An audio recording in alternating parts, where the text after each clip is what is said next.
سبحان اللہ سبحان اللہ، یہ ایک مکمل کتاب ہے الحمدللہ۔ اچھا مفتی صاحب، یہ ارشاد فرما دیں آخر میں کہ یہ اعراب کب لگائے گئے تھے اور اس کی ضرورت کیوں پیش آئی تھی؟ ہاں، یہ دیکھیں آپ اب جو قرآن پاک پڑھ رہے ہیں رسم عثمانی میں لکھا ہوا ہے، خط عثمانی کہیں یا رسم عثمانی کہیں، پہلے جو عرب تھے نا ان کو اعراب سے مراد، اب آپ یہی پوچھ رہے ہیں نا کہ زبر زیر پیش کس، ہاں یہ بعد میں لگے ہوئے ہیں کہ یہ حجاج بن یوسف کے زمانے میں۔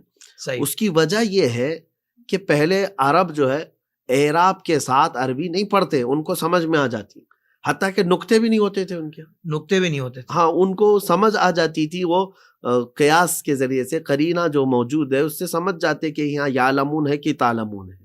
واہ، ان کا سینس اتنا مضبوط تھا۔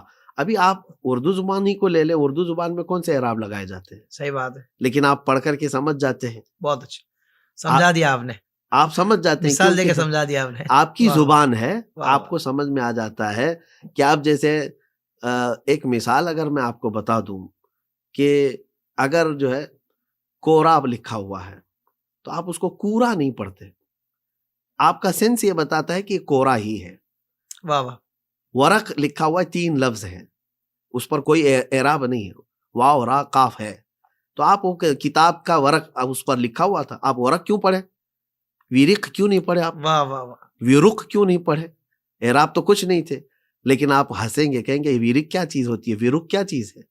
کتاب کا جب لکھا ہوا تو ورق ہی ہو سکتا ہے، تو اتنا سینس آپ کی زبان کا آپ کے پاس ہے۔ تو عرب جو ہے وہ عربی میں اس سے زیادہ سینس رکھتے تھے، تو ان کو اعراب کی ضرورت نہیں تھی، حاجت نہیں تھی، اس لیے اعراب نہیں تھے اس کے اندر۔ صحیح، لیکن جب اعاجم یعنی اجمی حضرات اسلام میں داخل ہونے لگے، جن کی زبان عربی نہیں تھی، اب وہ فارس کے ہوں یا پھر دیگر علاقوں کے ہوں جن کی زبان عربی نہیں تھی، جب وہ داخل ہونے لگے تو پھر اب ان کو پڑھنے کے لیے دشواریاں آ سکتی، تب پھر ان کی سہولت کے لیے قرآن پاک کے اعراب لگا دیے گئے، زبر زیر پیش اور پھر نقطے وغیرہ سب۔ جیسے آج ہم بھی عجمی ہیں، ہم بھی قرآن پاک کے ان اعراب کے ساتھ ہی پڑھیں گے، تو یہ اعراب کی کیفیت جو ہے یہ بعد میں آئی ہوئی ہے، سبحان اللہ۔ لیکن اس کا مطلب یہ نہیں ہے کہ قرآن پاک میں یہ زیادہ کیا گیا ہے۔